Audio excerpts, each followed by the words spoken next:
Halo semuanya, saya Yospa, saya kelas 10. Saya di sini mau bahas tentang bersungguh-sungguh dari minggu ketiga. Oke, lanjut. Dalam agama mengajarkan kita untuk bersungguh-sungguh melaksanakan segala perintah Tuhan dan ajarannya dengan sepenuh hati. Tanpa setengah-setengah, harus berkomitmen untuk hidup sesuai dengan kehendak Tuhan. Beribadah dengan hormat dan melayani sesama dengan sepenuh hati. Bersungguh-sungguh adalah imam juga berarti berusaha menjalani hidup yang mencerminkan kasih baik dalam perkataan maupun tingkah laku kita. Oke. Contoh bersungguh-sungguh adalah belajar dengan tekun. Kalau kita sebagai siswa, kalau belajar dengan sungguh-sungguh, pasti kita mendapatkan nilai atau hasil yang memuaskan. Contohnya kalau kita tidak belajar dengan sungguh-sungguh dan kita hanya tunggu hasilnya aja, pasti kita tidak mendapatkan hasil yang bagus dan juga hasil yang membuat kita kecewa gitu. Jadi kita harus bersungguh-sungguh belajar kalau mau mendapatkan nilai yang bagus. Oke, yang kedua, mengelola waktu dengan baik. Orang yang bersungguh-sungguh akan merancangkan kegiatan dengan baik. Ia akan menghindari penundaan dan memastikan setiap waktu yang digunakan dengan baik. Orang yang menggunakan waktu dengan baik pasti mereka tahu waktu yang untuk mereka pakai untuk melakukan hal yang baik, mereka menggunakannya untuk belajar gitu. Oke, contoh yang ketiganya tuh mengembangkan keterampilan baru.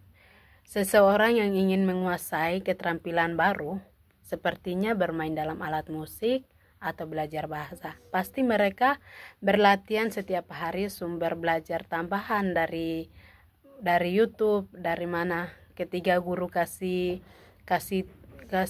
pelajaran di sekolah, mereka tidak hanya belajar itu aja, tapi mereka akan mencari ilmu baru dari Google maupun dari mana itu mereka akan mencarinya. Contohnya kalau kita mau menjadi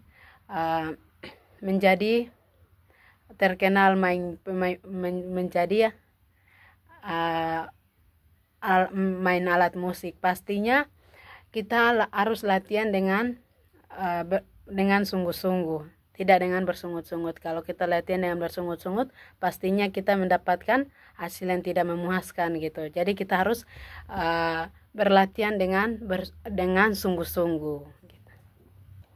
Oke, poin pentingnya di sini melakukan tanpa mengharapkan sesuatu atau kepentingan. Melakukan sesuatu dengan tulus adalah inti dari sikap yang benar. Ketulusan ini menghindari kita dari pamrih yang bisa merusakkan niat baik kita. Ketika kita ingin melatihan apapun, kita harus menjauhi dari niat yang tidak benar gitu. Jadi kita harus mengambil niat yang baik untuk kita bisa belajar terus, maupun kita tadi kan contohnya kayak kita pengen menjadi pintar dalam bahasa. Pasti kita harus belajar terus dan juga jauhi niat-niat yang jahat, niat-niat yang tidak baik, dan kita harus belajar dengan tulus dan juga dengan bersungguh-sungguh. Jangan belajar dengan bersungut-sungut. Oke, yang keduanya itu karena uang. Contohnya kalau kita dikasih kerjaan sama mama asrama maupun siapapun itu, guru-guru kasih kita tugas, kita harus mengerjakannya dengan sepenuh hati, bukan mengerjakannya dengan bersungut-sungut. Contohnya kalau kita dikasih pekerjaan, kita harus menyelesaikan dengan baik. Kalau contoh kita tidak mengerjakan pekerjaan itu dan lalu kita bersungut-sungut bekerja, pasti hasilnya tidak benar. Kita harus memastikan pekerjaan itu harus selesai dengan baik. Pasti kita harus bersungguh-sungguh mengerjakan pekerjaan itu gitu. Nah, yang ketiga adalah terpaksa. Kita melakukan pekerjaan itu karena terpaksa, pastinya hasilnya tidak memuaskan gitu. Dan pelayanan yang dilakukan yang terpaksa cenderung tidak memiliki ketulusan dan semangat. Contoh ya, kita pelayanan di gereja kan dipaksa untuk, bukan dipaksa, harus diwajibkan untuk pelayanan semua gitu. Jadi kita harus itu pun dipaksain. Jadi kita harus melayani di gereja itu harus dengan setulus hati kita, dan jangan melayani tapi bersungut-sungut gitu. Harus dengan sungguh-sungguh. Jangan jangan kita kayak mengerjakan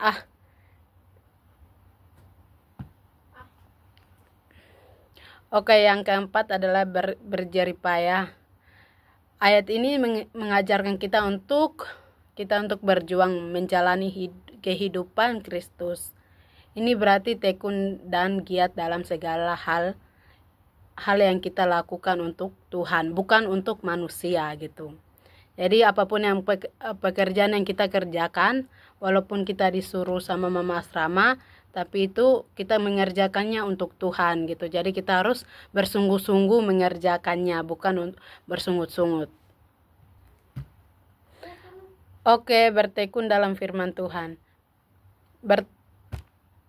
Bertekun dalam firman Tuhan berarti kita harus melakukan semua isi firman itu dengan baik, dan juga kita harus merenungkan dan merancangkan ajaran Alkitab dalam kehidupan sehari-hari kita gitu.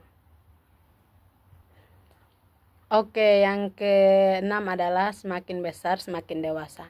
Yang dimaksud di sini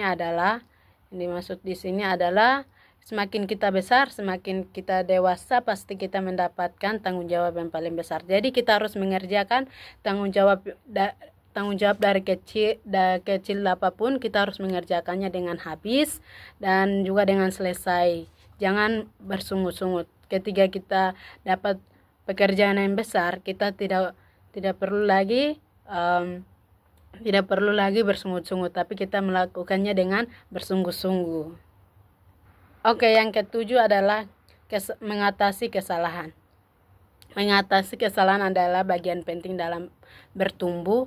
Setiap kesalahan adalah kesempatan untuk belajar dan menjadi lebih bijaksana. Dengan mengakui dan belajar dari kesalahan kita, dapat menjadi lebih kuat dan dewasa dalam iman.